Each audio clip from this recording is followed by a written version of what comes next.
Muitos acreditaram que o século XXI seria um tempo de paz no planeta, mas parece que a realidade tem revelado o contrário.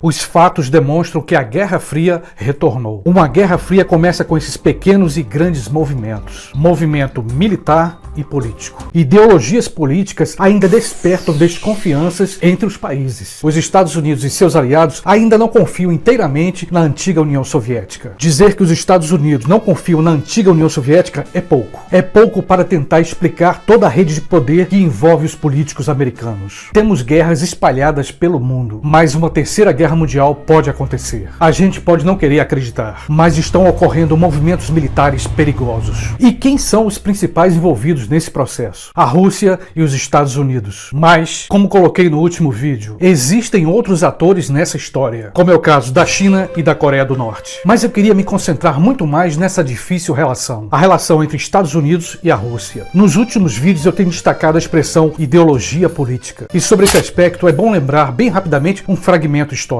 Até 1917, a Rússia era imperial, um sistema monárquico. O czar Nicolau II comandava o império com sua czarina, mas o reinado de Nicolau II chegou ao fim através de uma revolução, a chamada Revolução Russa. Um partido chamado Partido Bolchevique comandou essa revolução. Foi uma revolução política e econômica. Detalhe, durante a Revolução Russa, o imperador Nicolau II recebeu apoio de outros monarcas do Ocidente, mas não teve jeito. Resultado, o imperador Nicolau II foi fuzilado com sua família e a Rússia virou comunista. Foi quando a Rússia passou a se chamar União Soviética. Esse sistema durou até o fim de 1980. Nessa época surgiu uma figura importante, o ex-presidente da União Soviética, Mikhail Gorbachev. Gorbachev fez uma reforma que fez com que a antiga União Soviética voltasse a ser Rússia. Uma Rússia capitalista. Vale sublinhar, esse ex-presidente está vivo e atuante na política russa, e até mesmo na política internacional. Esse importante político afirmou: se houver uma terceira guerra mundial, será a última. Para enfatizar, palavras de um dos políticos mais influentes da Rússia e do mundo. Minha opinião, não é apenas o que o ex-presidente da União Soviética declarou em sua entrevista. Não é apenas o que ele tem falado na imprensa. São os movimentos militares. Os Estados Unidos e a OTAN estão colocando lenha na fogueira. Por sinal, fogueira num lugar bem gelado. A Antártica, ou como alguns preferem chamar de Antártida. Nada poderia ser tão curioso e ao mesmo tempo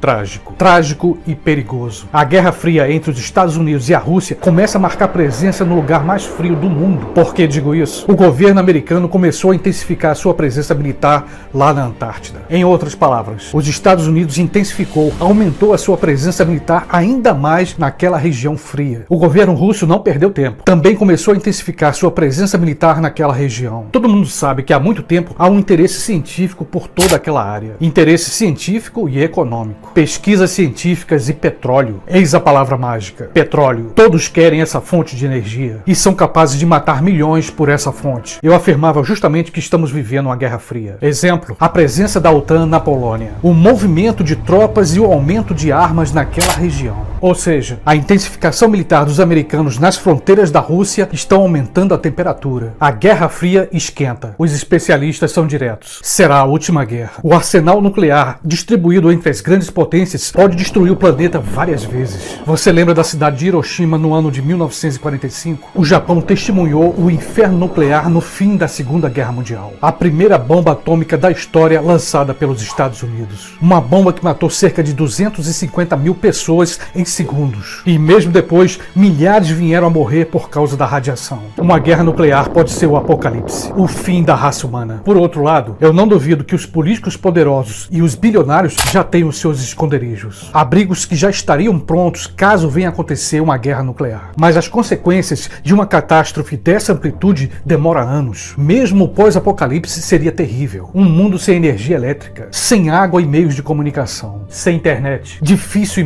imaginar essa possibilidade, mas infelizmente é uma possibilidade real.